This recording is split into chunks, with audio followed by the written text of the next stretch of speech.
thinking. What I would do is I would start off the presentation now, and I'll take you through these slides. Since this is a webinar format, instead of parking all the questions right towards the end of the session, we would try to make it more conversational, which means that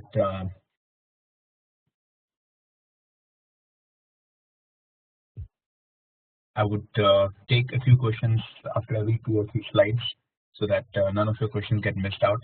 But in case you are still unable to view these questions and these questions do not get answered, in that case what I can do is you can write all your questions to me on this email address which is available in front of you, pavan.soni@inflectionpoint.net. So after every few minutes I'll take a pause and I'll let you ask questions to me on the chat. So my request would be, let us keep all the questions on the chat only, and no questions should be asked on the voice. As far as the recording goes, yes, the recording would be available on YouTube tomorrow, so the entire presentation will be there. Some of you are also requesting to see the copy of the presentation. Yes, I'll make the copy of this particular presentation also available. I'll share the link with you in terms of where the copy of this presentation will be made available. Right? Okay. Now let us proceed with the presentation today. So my name is Dr. Pavan Soni. It's a brief introduction of me. So I did my PhD from IIMB Bangalore in the space of corporate strategy and policy. I have been in the industry for a brief while. My last assignment was with Wipro Technologies, where I was an innovation evangelist. I have been a visiting faculty with ISB Hyderabad, IIM Bangalore, and IIM Lucknow. I wrote a book as part of my PhD thesis, which was shortlisted for the Financial Times Mackenzie Beckenbauer Award for the Best Business Book of the year 2016, which was basis my PhD thesis work. I'm an engineer from MBM Engineering College, Jodhpur, did my MBA from NITI Mumbai in 2005. I have been engaged with large companies on their innovation and strategy agenda. I'm a columnist with Entrepreneur India, HT Mint, Inc. 42, Medium, People Matters in Your Story. I've been at TEDx 5 times and I coach startups at NSR Cell, at IIM Bangalore and the Founder Institute. Over the last couple of years now, I have been engaging with organizations, and these are some of the companies which I have had the privilege to engage with. And what I can share with all of you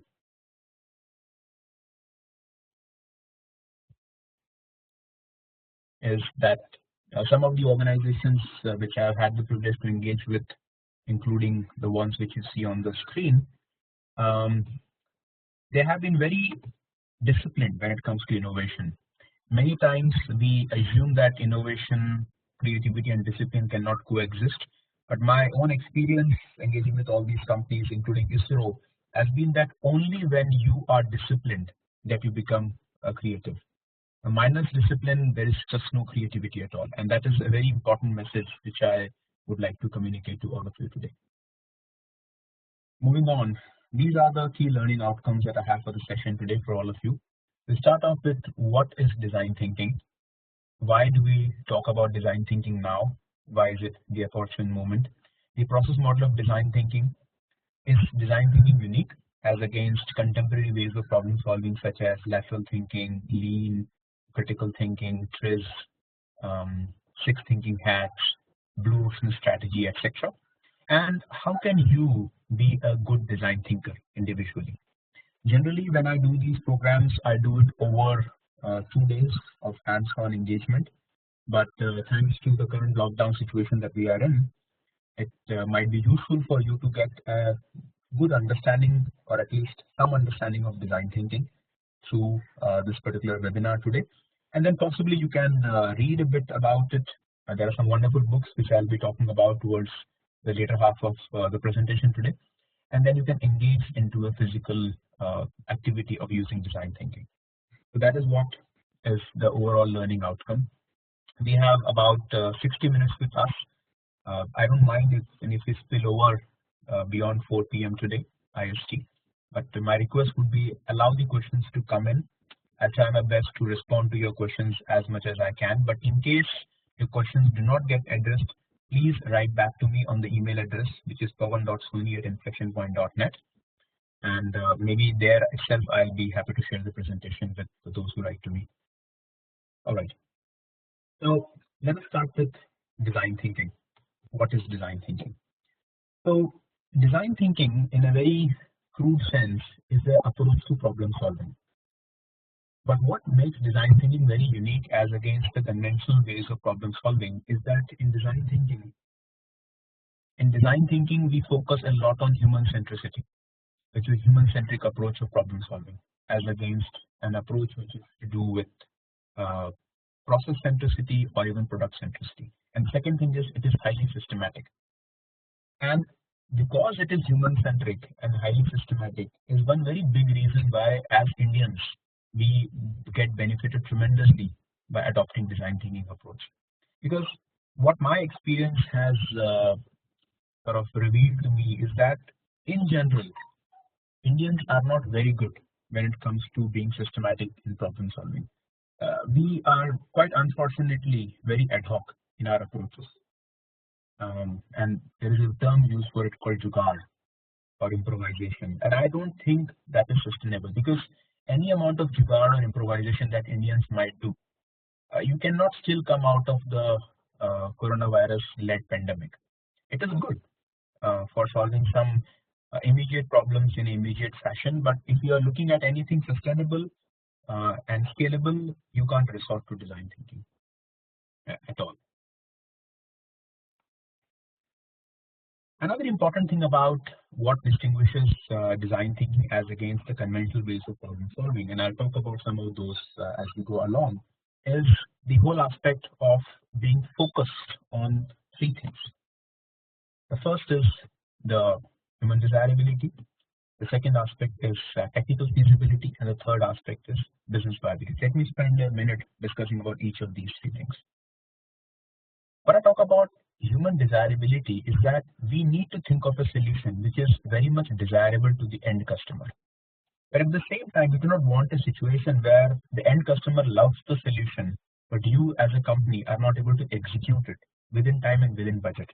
And that is what we mean by technical feasibility. And so that the solution is also scalable and you should be able to repeatedly do it time and again, you should also have something which is technically viable.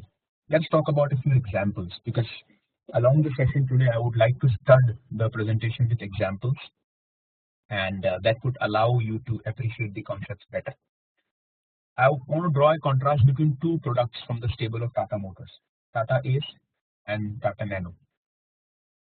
Tata Ace was a predecessor of Tata Nano, and interestingly, Girish Bagh, who was the project director for Tata Ace, Chota Hathi as it was called then, was also the project head for Tata Nano. But the fortunes of Tata Ace and Tata Nano could not have been any different. The distinction was that Tata Ace met all the three criteria. It was desirable for the end consumer, which was a lorry driver or a three-wheeler driver.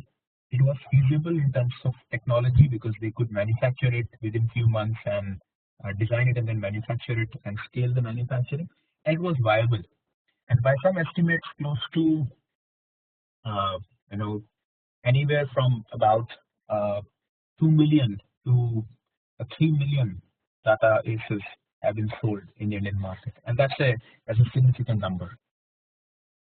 Equally true is the fact that we have managed to look at it from all the three perspectives, which was very, very critical from the element of design thinking.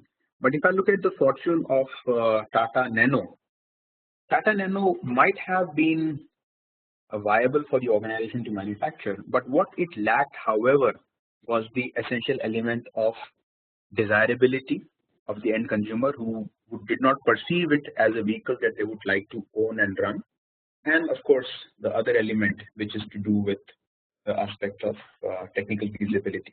And that's where design thinking is important because it focuses on all the three aspects, which is desirability, feasibility, and viability. Now what I would do is, let me pause here for a moment and I would allow my participants to ask questions based on whatever we have covered so far. So I would let you write down your questions for 1 minute, and then I'll take these questions. So I'll pause for 1 minute, and please you can write down your questions.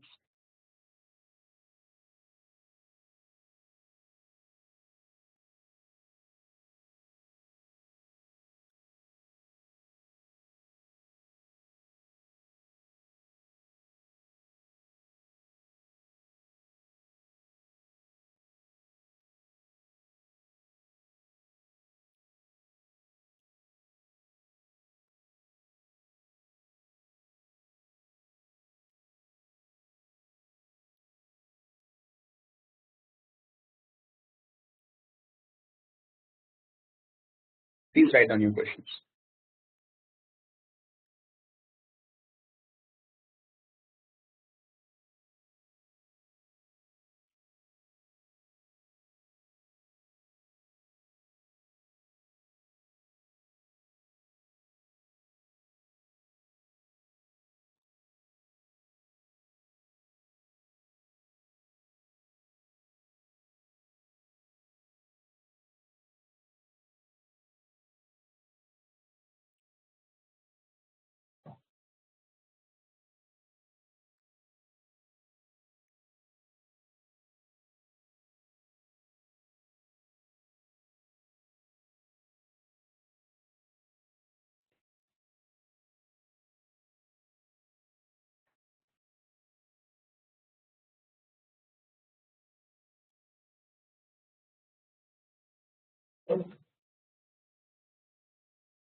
Okay, so please pause typing your questions. As such, I have a huge number of questions. So you can pause your questions for the time being, please, and you can write down your next set of questions in the next round. If that is okay with you. Okay. All right. So let me spend 5 minutes answering, and please, my request is all of you mute your calls. That's very important, so there is no echo. All right. So Anshul has asked a question. No, I stopped sharing because I thought you could see his.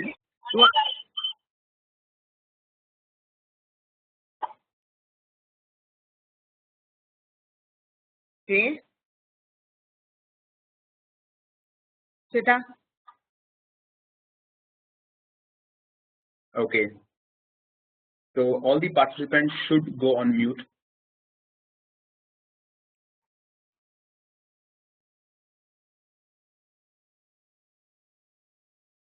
That's very important. Okay. So let me take a few questions. So Anshul has a question that what is the difference between viability and feasibility? See, viability is business viability, whether you will be able to make money or not by implementing the solution, and feasibility means technical feasibility, whether you have the technological prowess or not to conduct this particular solution. So that's a distinction. Mayank asked the question that do we have to weigh each of these criteria? Yes, certainly. And I had a similar question asked by somebody else before. Between desirability, feasibility, and viability, the general rule of thumb is that desirability is the most important thing. The most important thing. Okay, and here is why. Suppose you are a startup and you have an idea in terms of coming up with a home delivery solution or solution for the geriatric care. Now, in the initial run, because you do not have enough customer base, you may not be able to have viability of the business. Plus, if you don't have the technology in place, you might not even be able to come up with a feasible solution. But if the customer loves it, it's not a need or a want, it's a desire. If the customer loves it, sooner or later you will be able to crack the feasibility and the viability aspect. And hence, between desirability, feasibility, and viability, what gets the highest weightage is always desirability. Okay, there's another. I'm just picking a few questions.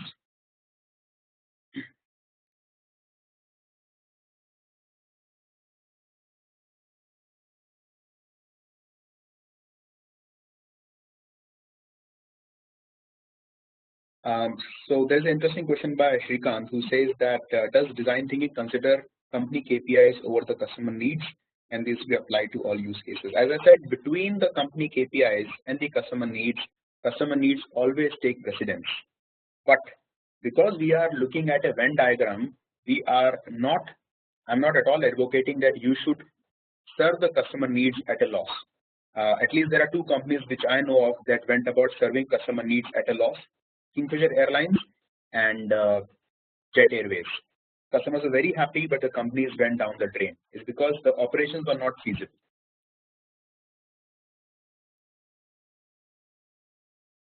There are a lot of questions around the culture of innovation. The culture of innovation is a slightly more involved topic. Today we'll just try to focus on design thinking, and we might have another webinar in the next 1 month where I talk a lot about the culture of innovation aspect. The questions, difference between lean thinking and design thinking, it's a very good question by Satya. So I will talk about this in a few slides from now, where I'm putting design thinking, lean thinking, critical thinking, and lateral thinking in some sort of a comparative statistics, which you can possibly take up. Anup asks, is design thinking a part of data sciences? Is this a necessary skill for product owners who rely on collecting data for developing a product? Design thinking is not a part of data sciences. I do not want to put it under any subset superset kind of a relationship. However, one of the important aspects of design thinking is empathy, and if you can corroborate your empathy with big data, then definitely there is a semblance between these two aspects. Does this model, so Chitra asks, does this model propose extensive market research? Yes, but the market research not of the type of quantitative research, but of qualitative research. I'm not talking about focus group discussions or interviews or surveys. What I am referring to is ethnography, anthropology, observations, customer diaries, and a whole host of things. So it's a more of qualitative market research and not quantitative market research. Is critical thinking, how is critical thinking different from design thinking? Critical thinking is more of trying to get to the root cause of the problem, whereas design thinking not only looks at the root cause of the problem, but also looks at the solution aspect. Okay. Let me take one more question and then I'll proceed with my presentation.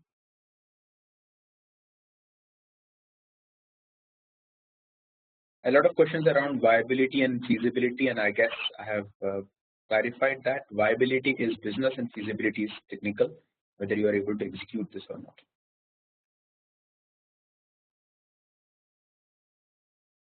Interesting question by Shrikant, who says, is there a way of assessing design thinking quotient of individuals and teams?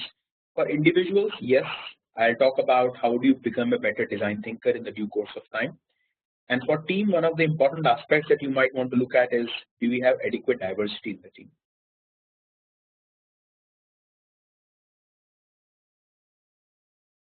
Okay. In case I have missed out on your question, you can ask me again in the next break which you take, or if it still remains unanswered, please feel free to write to me over the email. Few have asked me about the relationship of design thinking and the coronavirus epidemic.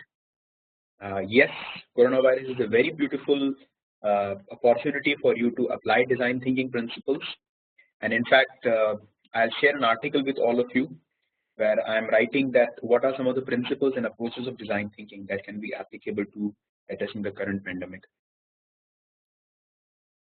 Okay, cool. Now let me proceed from here and take on the presentation.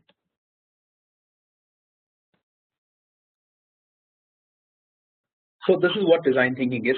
The big question that we still have is that why are we talking about design thinking all of a sudden? And I think what might be useful for you to refer to is this amazing example from this amazing company called Amazon and Jeff Bezos. So Jeff Bezos is not only one of the richest people around, but I think he's one of the smartest people also. And I would want you to look at one of his amazing quotes. He says, "We have had three big ideas at Amazon that we have stuck with for the last 18 years, and they are the reasons we are successful. Point number one, put the customer first. Point number two, invent. And thirdly, be patient." Let us spend a minute talking about each of these points. Put the customer first. Now, Amazon is an exemplar company where they have literally been able to cannibalize their own products and services to keep the customer first. Let us look at the example of Amazon Kindle.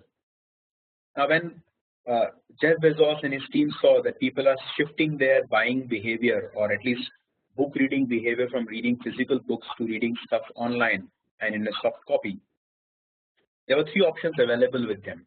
The first option was to reduce the price of books. The second option was to look at putting more barriers of entry to the other organizations which are selling soft copies. And third is to cannibalize their own product and launch an e-book reader. What they did is launch Kindle, which though may cannibalize the book business, which is the selling of hard copies, but it nonetheless makes the customer more centric. Second example, many of you on the call might be using Amazon Fire Stick. I use Amazon Fire Stick. Now tell me one thing, you can write also, you don't have to speak. Can you watch Netflix on Amazon Prime or Amazon Fire Stick? Can you watch Netflix on Amazon Fire Stick, yes or no? I guess the answer is yes. Can you watch Hotstar? Yes. So what Amazon is giving is, Amazon is giving you an option to watch whatever you want to watch as long as you are watching it through Amazon. So Amazon is not trying to control what you are watching, but Amazon is trying to offer the experience, or Amazon is trying to control the watching experience and not just the content. And that is what is mean by being obsessed by the customer and not being obsessed by the competitor. And Jeff Bezos says that a lot of companies are obsessed by the competitors and not so much obsessed by the customers. The second thing is invent. Now, Bezos has used a very, very important word here called invent and not innovate. And at this moment of time, I would like to distinguish between what is invent versus what is innovate. Invent is to create something new. Innovate is to commercialize that new thing, which means that invent typically happens in the absence of a customer. Now, how do you reconcile this? At one hand, Bezos is saying put the customer first, and at the other hand, he's saying invent something in the absence of a paying customer.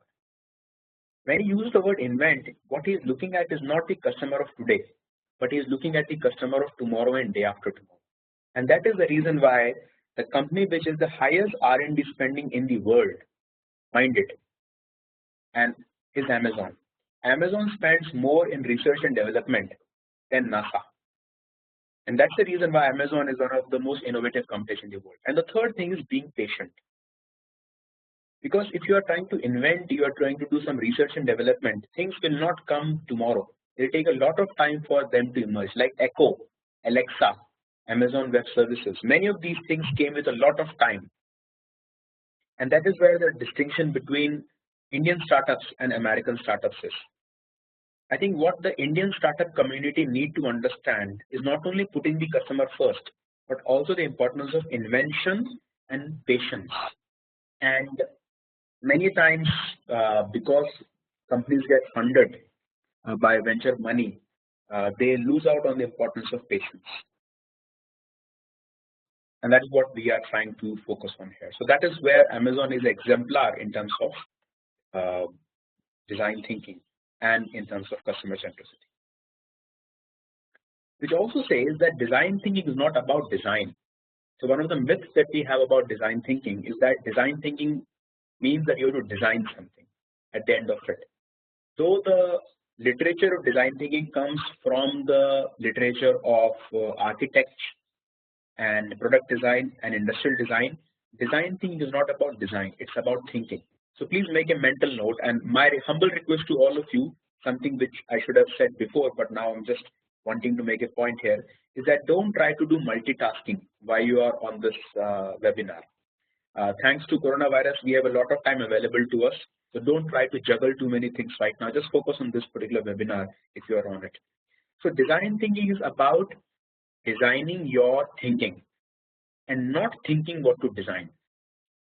It's a very critical and a very salient distinction that you have to start thinking about how do you structure your thinking and not designing something as an outcome. So which means that design thinking is applicable to products, services, but most importantly, design thinking is about experience. But why are we so much interested in design thinking now? What has changed in the last 10-15 years, and more so in the last 2 months, I presume, that design thinking has become very important. The first reason why design thinking is important is because we as a society are moving away from consuming products to consuming services to finally consuming experience. And that's a very important distinction. For example, you and me are engaged on this WebEx call, Cisco WebEx call right now. Now, where do you put WebEx? Is it a product from Cisco? Is it a service that Cisco is offering to you? Or is it an experience which you are having right now with me? I presume it's an experience which you are having right now with me. If any of these connections get lost, the features are not getting rendered properly, what is getting impacted is the experience which you are having right now on the real time. Which means whether you are buying a product or you are consuming a service, at the end of the line, what you are having is an experience. And that is what we need to understand, that we are into an experience economy. So what is design thinking? Please make a note, all of you. Design thinking is the ability to design a customer's unique experience. Now, this experience can be rendered with the help of a product or a service, but what nonetheless is important is managing the experience. The second reason why design thinking has caught up fancy of late is because this very important aspect, what I call as the democratization of information, knowledge, ideas, capital, and talent.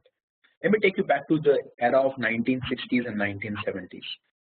In 1960s and 1970s until about even 1980s, a very few companies had the firepower to invent, innovate, and commercialize. I can talk about AT&T Bell Labs, IBM Research Labs, GE, CERN. You can talk about in Germany the institutes, in India CSIR. Because these companies and these research institutes, Xerox Research, PARC, PARC, these institutes had the disproportionate power to attract the best talent, create the knowledge, protect the knowledge, and commercialize knowledge.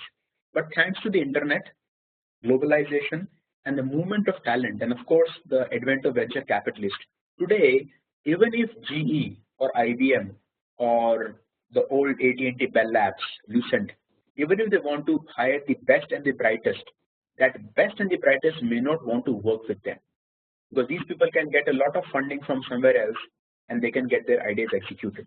So democratization of information, knowledge, and capital means that ideas are available everywhere. So instead of trying to outguess your customer what she needs, you might as well offer the customer a chance to create what she wishes. And that's what brings the third point of why design thinking now, which is what we say, the tools of experimentation are widespread.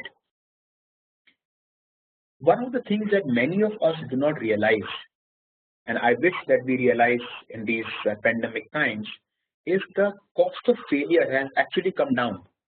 It has not gone up. Let me give you a simple example. Right now I'm sitting in Koramangala. Koramangala has 8 blocks, and Koramangala happens to be, recently happens to be on the amber zone of the lockdown. Now, suppose we want to initiate some sort of a easing of lockdown, then I can very comfortably perform an A/B test. One block of Koramangala, I can have a staggered way of opening of shops. Other block of Koramangala, I can have shops open at the same time with CCTV camera footage put in. I collect data of the customer traffic and the spread of endemic for 1 week, and basis my A/B test, I can choose which strategy I need to use to roll out it across Koramangala. This experiment is possible only because now we have access to mobile phones, access to cheap data analytics tools, global positioning system, smart technology, etc. This was not the case 10 years back. But ironically and unfortunately, many people are not realizing the power of cheap experiments. Even today, we think that the cost of failure is magnanimous, and that's why the experimental mindset is unfortunately not getting developed. So, in summary, why design thinking now? Number one, we are into an experience economy. Number two, the world is literally getting flat, in the words of Thomas Friedman, and slippery. Flat and slippery because things are getting democratized, information barriers are getting broken, and the third thing is the cost of failure has come down radically. And I only wish that you realize that the cost of failures have come down. So experiment a lot instead of trying to basis everything on your luck. So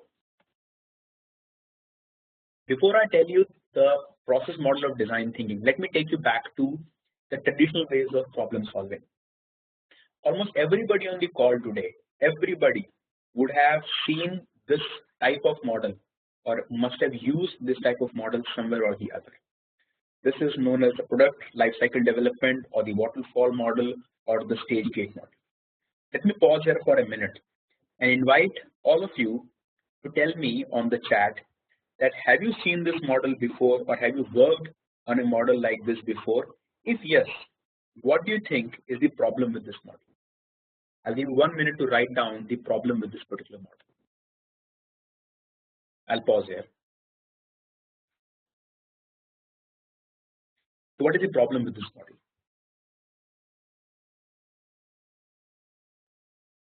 I want everybody to participate. Let us try to make it as conversational as possible, because whether you participate or not, you are putting your time, which is not going to come back to you. So my question is, what is wrong with this model? Everybody should write.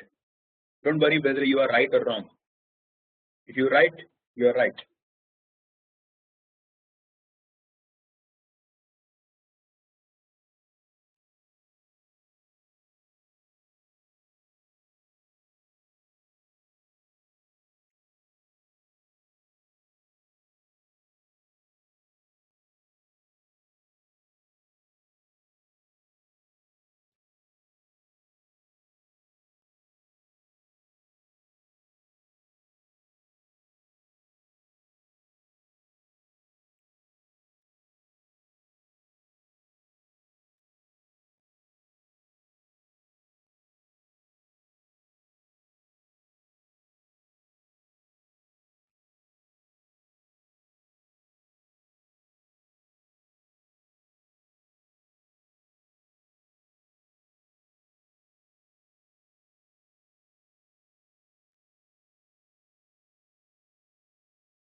Lovely, lovely. So I've got some voluminous comments, and I was just trying to keep pace with what you have written. So let me draw the summary statistics from whatever I have read so far. So this model, and take a guess. All right. Another question to all of you: in which year do you think this model was created? The stage gate model or the waterfall model? Which year?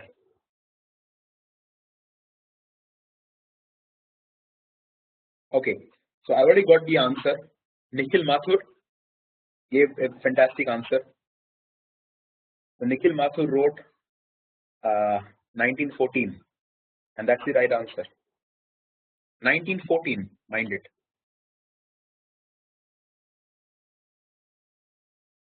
1914 is when the model was created, at the start of the First World War. Think about it for a moment. We are sitting in the year 2020, which is not a very forgettable year. For the last 100 plus years, we have been blindly following this model. Blindly. And the reason we have been blindly following this model is because we don't seem to have a better approach to it. And this model, which has evolved over the years, have become more and more complex, has led us to some of the most shocking discoveries and inventions of our times, and I'll just give you an example of three of them, a couple of them. So your Google glasses, Iridium from Motorola, Apple's Newton, and the Segway from Dean Keenan. Each of these products, and I can have a lot more number of products, the Dell's phone or the Fire phone from Amazon, and there are so many amazing products which were amazing to the creators but not so much for the consumers, and they flopped. They came from great companies, Motorola, Google, Apple, and Dean Keenan respectively, but they all failed. The reason they failed is because they laboriously worked on the stage gate model. And to sum up some of the inputs which I have got from the comments, these are the challenges with the current model. The first problem with this model is that this model starts with an idea. Here is my question to all of you. What is wrong with starting with an idea? Please write your answers. Why I should not start innovation with an idea? What is wrong with that? Why idea is bad?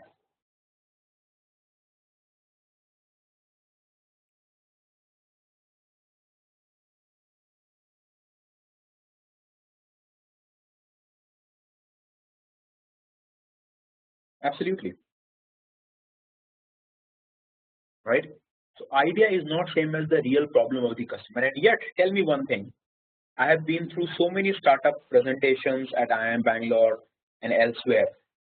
Most startups, when they start a conversation, they typically start their conversation by saying, I have an idea, as if the world is waiting for their idea.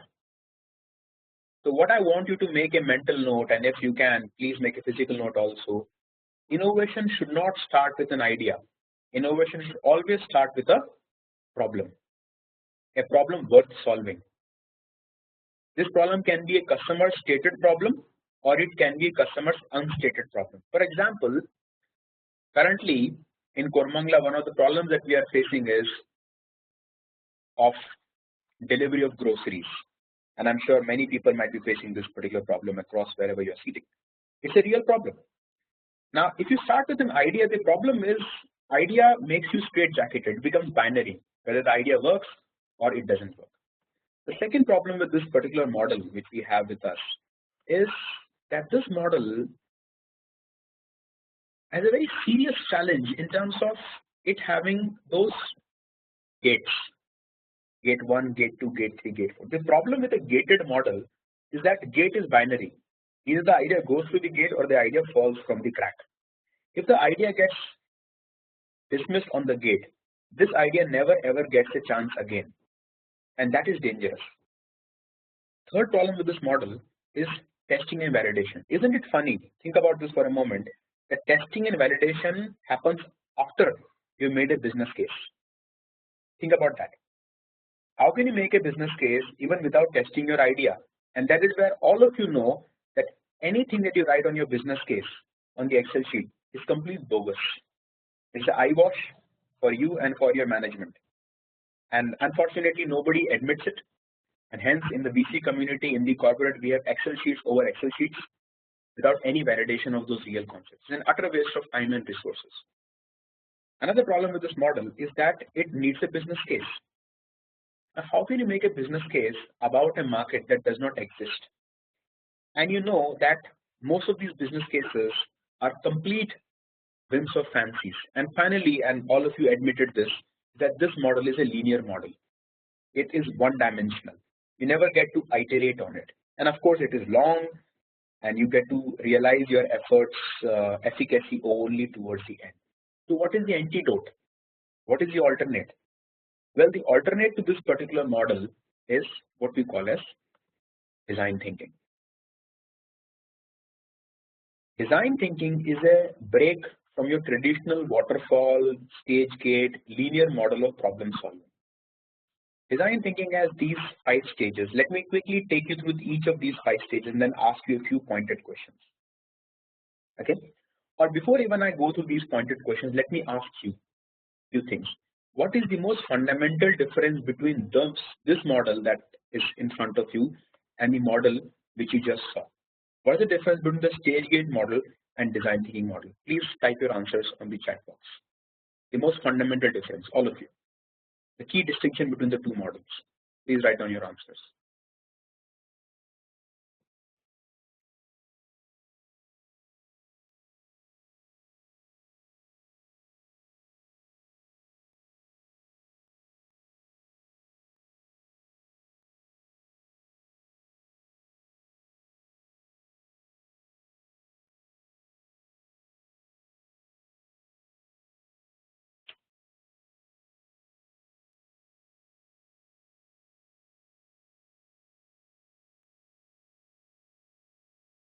You're right. In the previous model, we started with an idea, whereas in design thinking, the starting point is not an idea. The starting point is what's the starting point here? It's empathy, or the problem, or the user, or the customer's need, right? In fact, where is the idea in this entire process? Where does idea come?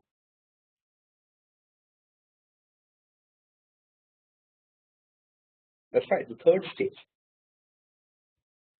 And yet, time and again, you tell me one thing, that so I have been to so many companies in last couple of years, and the last 1 month has been rather boring, dull. But so many companies I have been to, and what I have seen in these organizations is that there are a lot of ideas looking for important problems to solve. Companies are unfortunately obsessed with ideas, and they don't have real problems worth solving. They have these hackathons, marathons, idea events, idea contests, and God knows what. But what they have not understood is, with all these ideas, what are the real problems that they're trying to solve? And hence, my recommendation to companies, many of you may be working in organizations, my recommendation to all of you is that don't worry about having an idea bank. Worry about having a problem bank,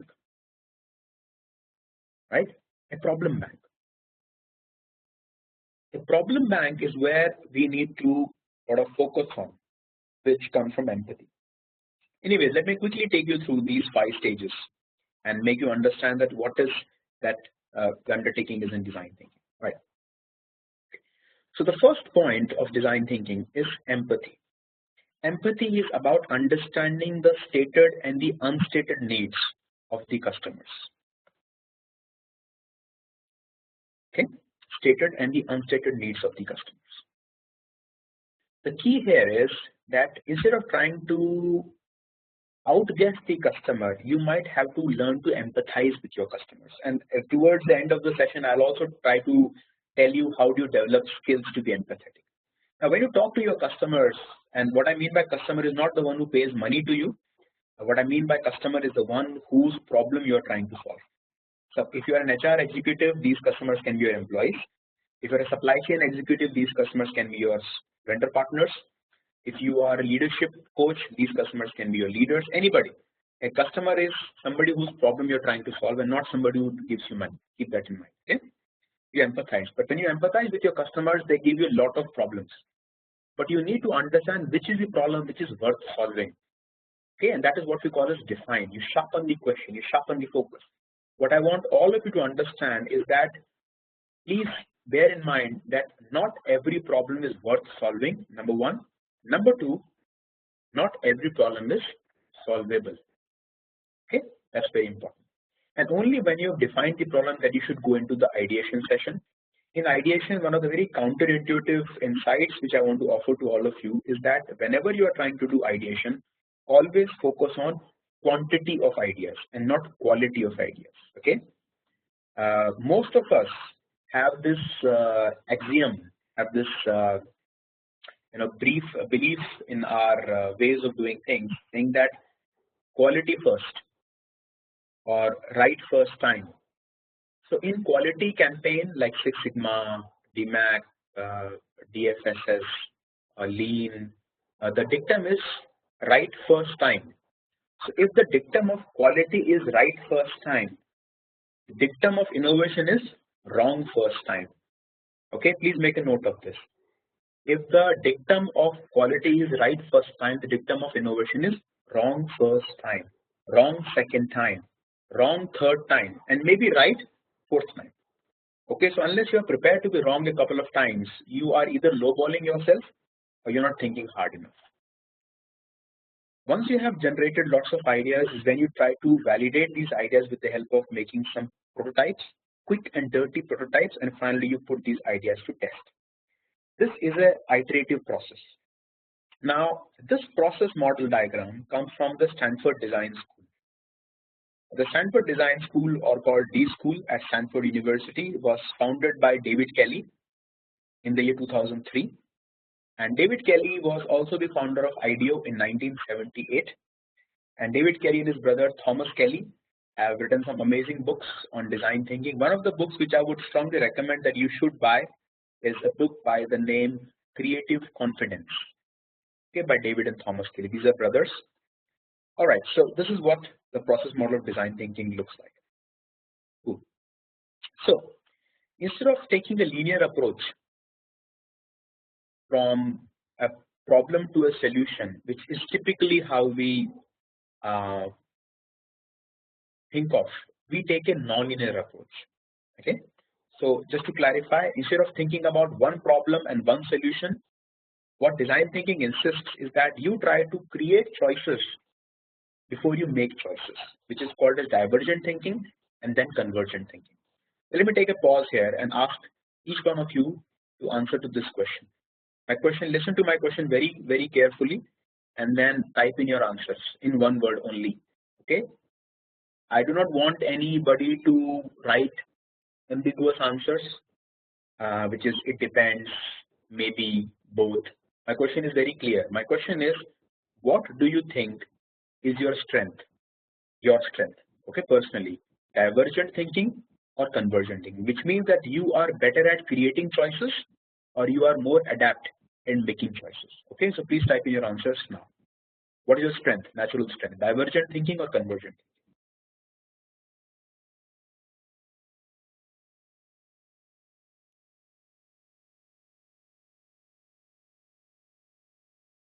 Don't write both, please. You have to choose.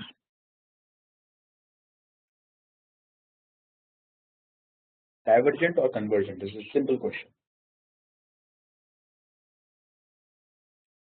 What is your natural strength?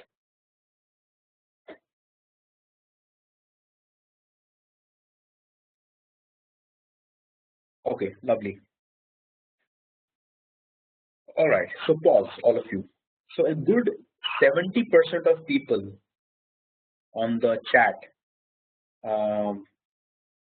have said that it is divergent thinking, and only 30% have said it is convergent thinking. Okay, so here's my next question to all of you. Okay, generally speaking, and obviously I do not know you personally, so I cannot validate you, but generally speaking, humans are very good at convergent thinking. We are not good at divergent thinking. Our natural strength always lies in convergent thinking. Let me give you a simple example. Okay, suppose you have New Year 2021. Anyways, 2020 is almost gone. Suppose you have New Year 2021, and I give you two choices. Choice A, listen to me very carefully. Okay, choice A is you have to choose 10 options, gifting options for your spouse or any person whom you want to gift. Many of you may not want to gift much to your spouse, possibly, but if you have to choose 10 gifting options for a loved one in your life, that is choice number one. So choice number one is choosing, creating 10 options gifting, and second choice is if I give you 5 options, you have to pick the one which is best. Which of the two will be most comfortable? Creating 10 gifting options or picking one option from 10?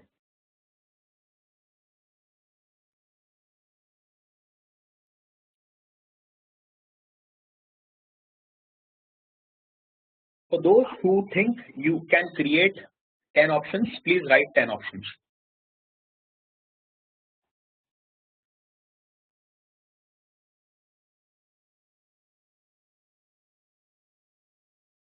For those who think that you can create 10 options, please write 10 options.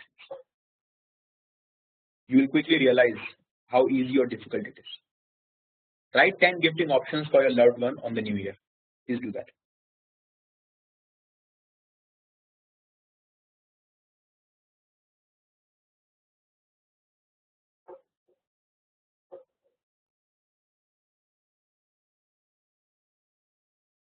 Truth be told, you will struggle to write 10 options. You can even try that offline, but you will find it difficult to write 10 options. Amit writes random 10 dresses. That's interesting. So my submission to all of you is that human beings by design are convergent thinkers. Okay, if you were in physical presence, I would have taken you through a game, but we are not in a position to play games. Oh, Alok has written 10 options: cake, flower, mobile, dress, jewelry, jacket, watch, shoes, lip color. Lovely. Yeah. So that way, Yashish is a divergent thinker. Okay, a lot of people are coming up with chocolate, soft toy, drink, cake, favorite food, dress, shoe, perfume, movie, jewelry. Very nice. In general, generating 10 options does not come naturally versus choosing 10 options, especially when we have a slight bigger undertaking.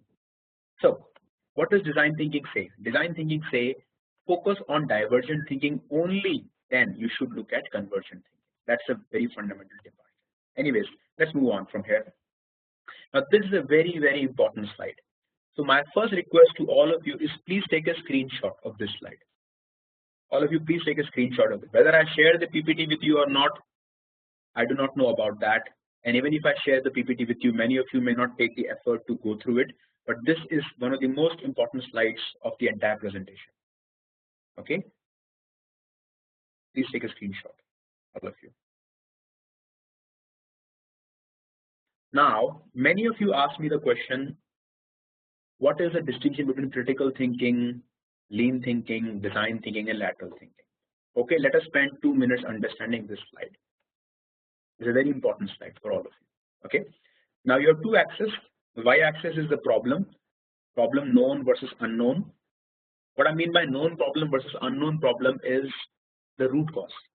You exactly know the root cause of the problem, or you do not know the root cause of the problem, versus solution, which is a straightforward solution or a very intricate different solution.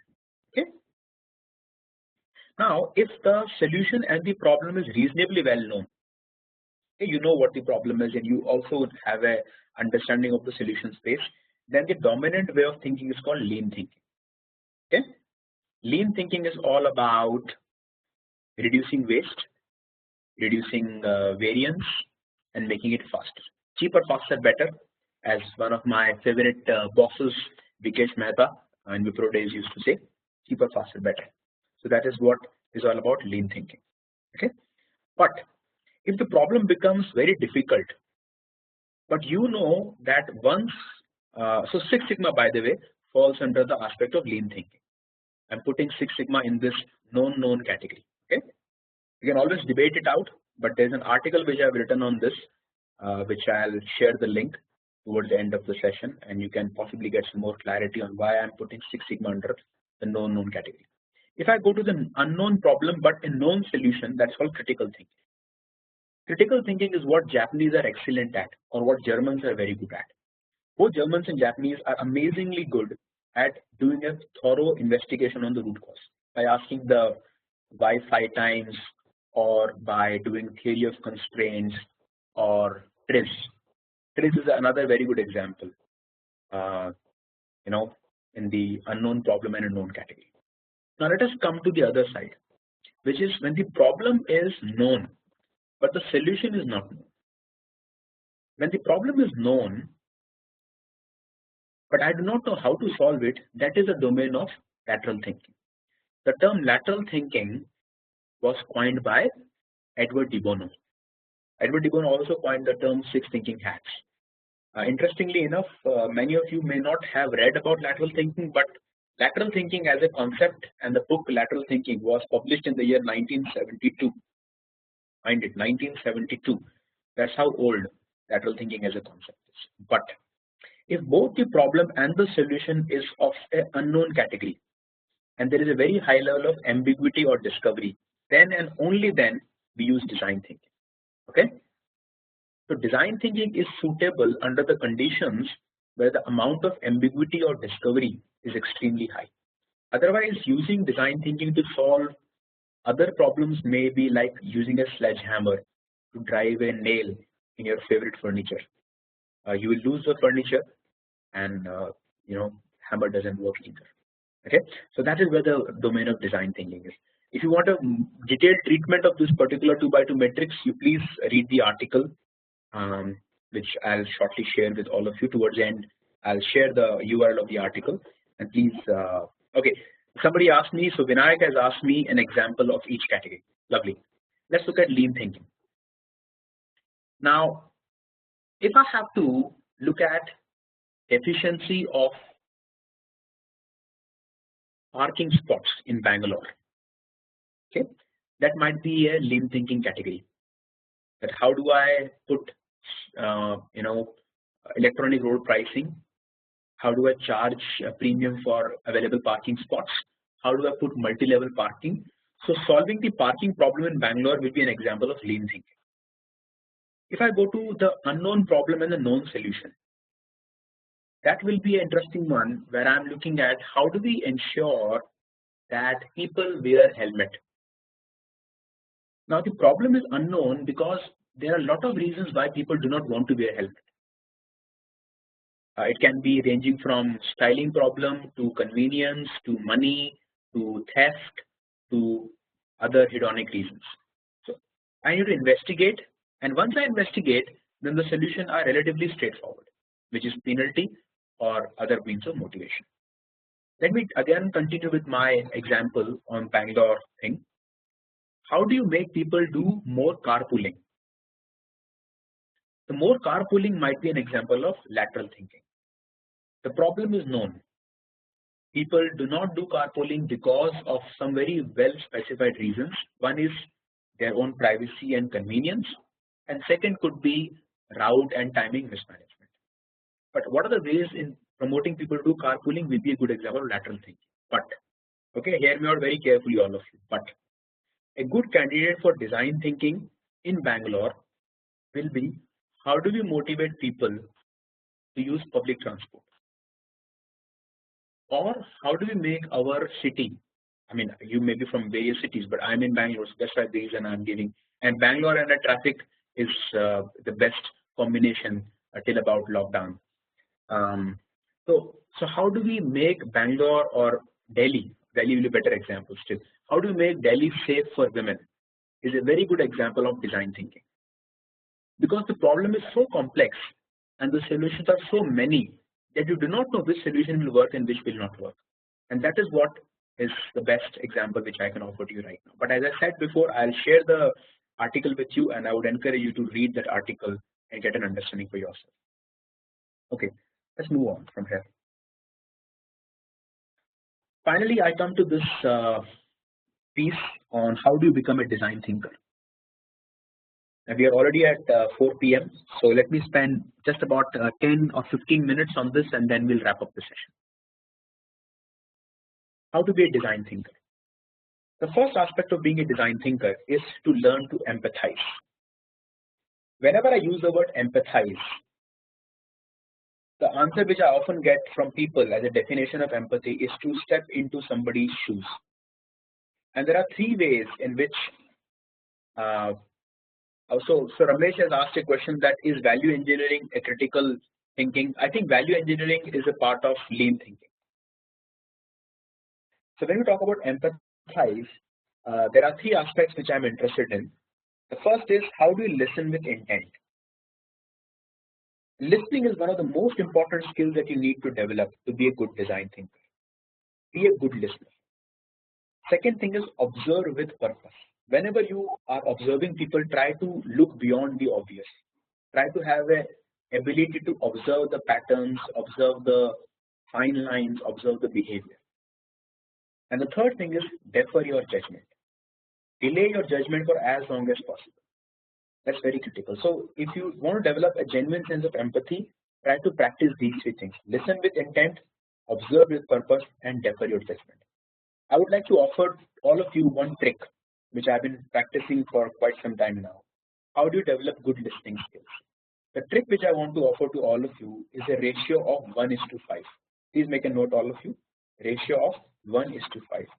The 1:5 ratio says that for every 1 minute that you talk, listen for 5 minutes. It says that for every one word that you speak, at least listen to 5 words. By changing your ratio from 5:1, which is often the case, you have to change it to 1:5. 1 word spoken, 5 words listened. 1 minute spoken, 5 minutes you have to listen to somebody. That is how you develop a genuine sense of empathy. The second aspect is compartmentalize your thinking. You need to think in terms of compartments. The first compartment is whenever you are trying to solve a problem, don't jump to ideas. Stay with the problem. That's what we say in design thinking, sleep with the problem. Whenever trying to generate ideas, don't judge ideas. Allow a lot of ideas to come up as much as possible. And the third is that whenever you are trying to select the best ideas, don't simply resort to gut feel. Okay.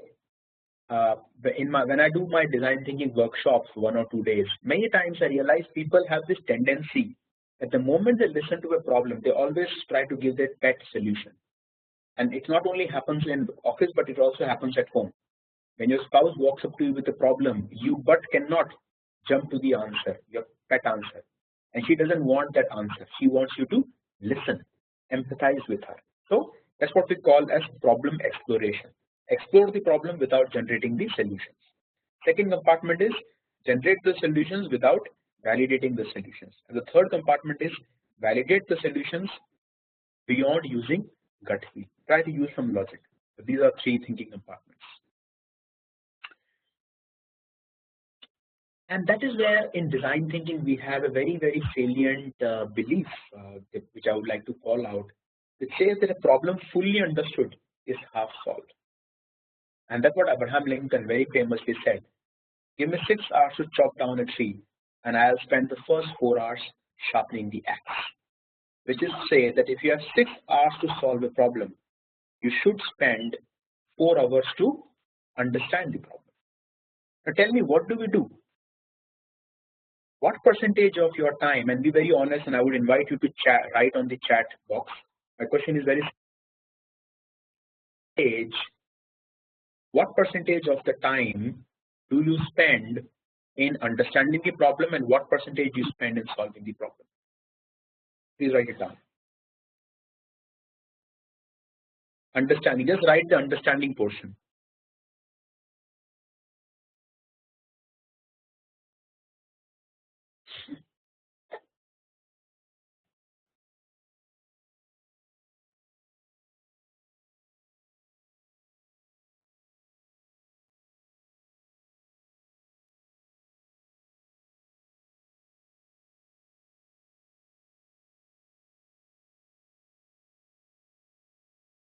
Okay, I'll give you an example. There are a couple of companies which I have been to, German companies, and I would like to call out one German company, or maybe a couple of German companies, where I saw the ability of people to really go about understanding the problem thoroughly. A couple of German companies and a couple of Japanese companies. So I was at Bosch and Siemens. At both Bosch and Siemens, I realized that these people are extremely good at trying to go to the root of the problem. I think that is a very German trait, even a Japanese trait, or even a Korean trait. I was at Samsung at one point in time, and I saw that these engineers at Samsung are amazingly good at trying to go to the root of the problem. Where we Indians, and I'm assuming most of the people on the call may be Indians, we Indians have this fundamental problem that we want to solve the problem before even understanding the problem. It's like you always want to jump to an answer and then realize later. So it's like you shoot and then we try to see the aim. Spend a disproportionate amount of time. So my rule of thumb is 80-20. 80% of time should be spent on understanding the problem, and 20% time should be spent on solving the problem. Here is a question to all of you again.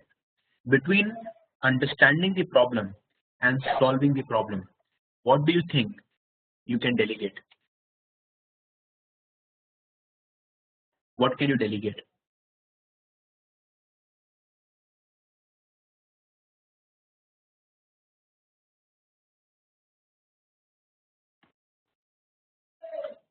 Absolutely, you can delegate the solving part. Okay, here is another question to you. What can you automate? Where can you use AI? Understanding or solving? AI.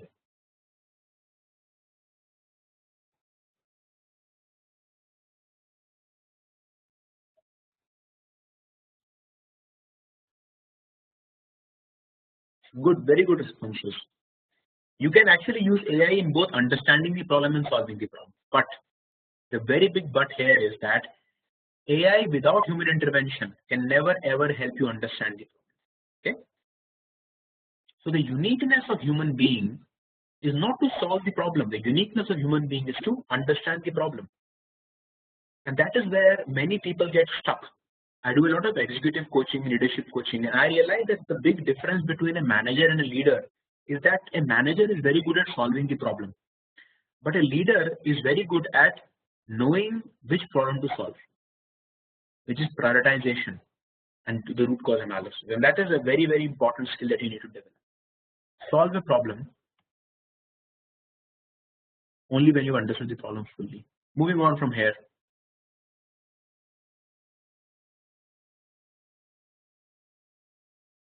Focus on the subject and not the object. Let me give you an example. Suppose I have a pen. I'm holding a pen right now and I have to innovate on the pen. If I use lean thinking, lateral thinking, TRIZ, 6 thinking hats, blue ocean strategy, or the innovation triggers like scamper, mind mapping, all these creativity techniques will always start with the pen. Okay, so the question is, how do I make a pen better? So I might focus on its styling, size, color, strength, options, durability, maintainability, manufacturability, etc. etc. But design thinking does not start with the pen. Design thinking starts with the user of the pen. So the first question that we will ask in a design thinking workshop, if you are supposed to innovate a pen, is why do you want a pen?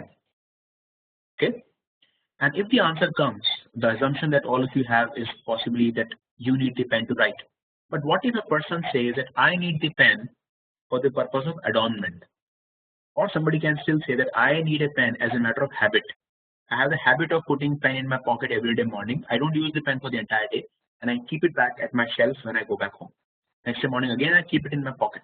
And the moment I realize that the person does not use the pen to write, but the person uses the pen as a matter of habit or as an object of adornment, then by focusing on the purpose of the pen and not the pen, I can come up with a different innovation altogether. And that is what is said, that focus on the subject. Who is the subject? User. And who is the object? The product. So don't focus on the product, focus on the user of the product. Which takes us to another very important aspect of design thinking, is solve the problem with the customer, not for the customer. And that is empathy. Many of you may come from the IT industry and you must be aware of it very well, that the people who understand the customer requirement, the people who develop the solution, and the people who sell the solution are seldom the same people. And as a result, there is a lot of hand-holding loss that happens. If you really want to genuinely solve a customer problem, don't try to outguess the customer. Try to work with the customer so that the customer herself can give you an answer as to how to solve the problem. Okay, so don't solve the problem for the customer, solve the problem with the customer. That is called co-creation. Think with your hands. Now, one of the big problems we have in our country, okay, India, and I'm writing a book by the way on this particular aspect, is that, and let me know if you think you agree. In our country, we have compartmentalized knowledge and skills. See, I am an engineer. Many of you may be engineers on the call as well, at least on papers, all of us are engineers. Now, every time I have an electric problem at my home, I immediately call an electrician. If there is a mechanical problem in my car, I call the mechanic. And hence there is a very fundamental difference between an electrical engineer and electrician, a mechanical engineer and a mechanic. I have the knowledge, but I don't have the skills. Whereas if you go to the Western world, Americans, Germans, and many people in Europe are very hands-on. Their skills and their knowledge are one and the same. They are making their own house, mowing their own lawns, throwing their own garbage, washing their own dishes, creating their own furniture, growing their own food. When you develop a lot of skills with your hand, is only when you start to appreciate design thinking. Does it make sense to all of you? And lockdown is a great period for you to, by the way, develop those skills with your hand. Washing clothes, washing dishes, cleaning your house, and who knows, maybe sometime growing vegetables if the whole thing continues. And that's where, unless and until you learn to think with your hand, you know, how do we think? Most Indians, we think with our mouth. We think with our mouth, and that's the problem with us. We need to shut our mouth and use our hands. That's very, very important. Okay. The reason why we need to think with our hands is because our hands and our brain co-developed. I'm repeating myself again. Our hands and our brain co-developed. The most intricate part of our body, which is visible to us, is our hand, and the most intricate organ in our body is our mind. The way our hands develop dexterity, we develop this opposable thumb, finer senses on our fingertips, is the exact way in our way which our brain develops. So many of you who may have kids in a growing age, the most important skill that you need to give to your children, and all children are in growing stage, by the way, the most important skill that you need to give to your children is to allow them to use their hands. Okay, not only their thumb on the electronic gadgets, but as much as possible using clay, sand, art and craft material, Lego blocks, or whatever else. The best way to develop your mind is to develop your hand. So think with your hand. Very importantly, somebody asked me at the initial stage, how to develop a personal and a team profile of design thinking. I would want each one of you to take a note of this. So please make a screenshot of this particular slide also. Don't depend on me to send the PPT. I'll anyway send the PPT, but you know what happens to all these PPTs which get sent. So take a screenshot, all of you. Okay. I want to develop a T-shaped personality. A T-shaped personality has a breadth of perspective and a depth of expertise. Now tell me one thing.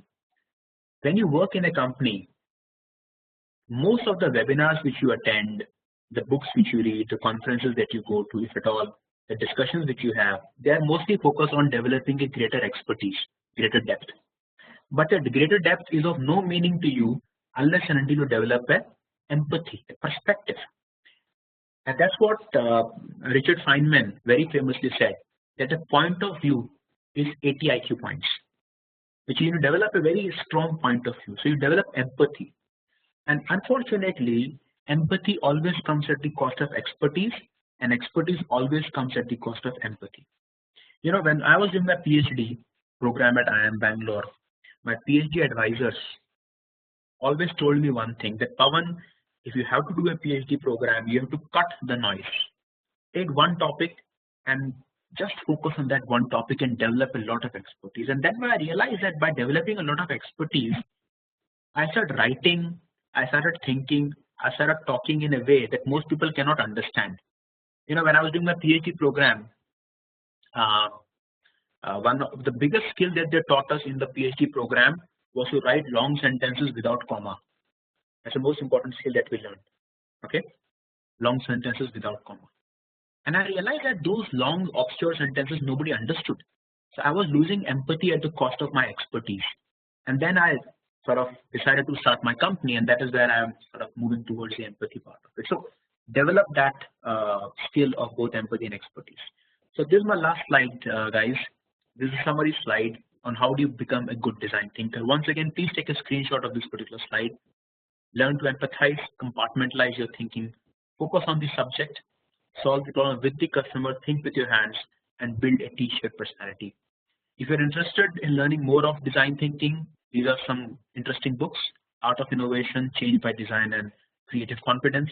Plus, I also have this particular online resources. Please take a screenshot of this also. the IDEO University, a Creative Confidence, TED Talk by Tim Brown, the design thinking cases on IDEO, and a design kit. A design kit gives you a whole host of tools and techniques that you can use to sort of use. These are the books, by the way. Please take a screenshot. Some of the books, not all, and these are the materials. So that's it. That's it from my side. The webinar is over. You can carry on with your other obligations of the day. Thank you so much for being on the call. I appreciate that tremendously. And if you have any questions, I'll be happy to take them now. Or if you feel like, you can always write to me on my email address. The additional advantage of writing to me will be you will get the presentation. We have 581 participants, which I think is quite a big number. It speaks about the importance of design thinking as a topic and the availability of time thanks to the coronavirus. So thank you IIMB Alumni Committee for hosting this. I really appreciate that extensively, and I hope it was of use to all of you. Let me take a few questions now, since there are still participants hanging around. So please dart in your questions.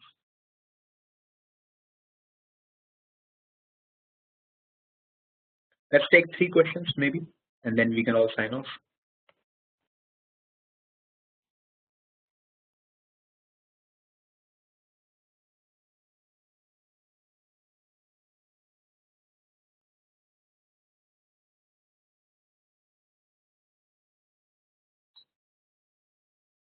Okay, so let me take one question. Amit Kumar asks, is there any structure to empathy? I would strongly recommend you to read this book called Emotional Intelligence by Daniel Goleman. It's a fascinating book that will give you a lot of perspective on emotional intelligence. I promised you that I will send an article to you on the design thinking perspective, design thinking, lateral thinking, etc. This is the article. Please read this article. It's on Medium.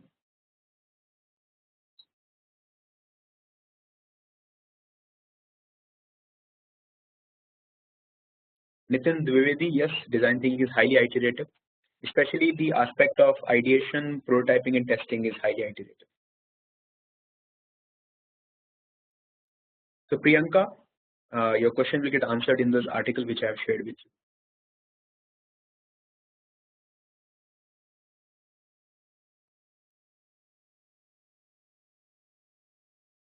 So Harish, your kid is curious, which is good. So get him these 3 books and see if you can wait for some more time. You might have another one from me in the next 6 months. Okay guys, then I would want to sign off and have my lunch. Thank you so very much for your time and patience, and I hope this was of use to you. Thank you so much. Bye.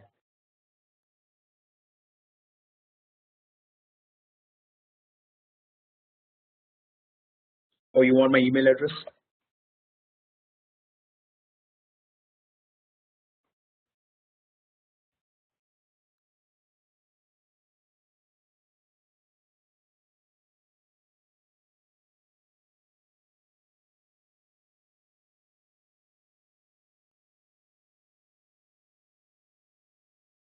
Pavan sir, you still there?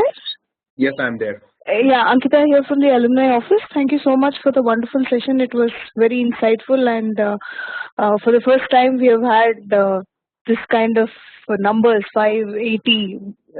We've broken the record. So thank you so much, sir.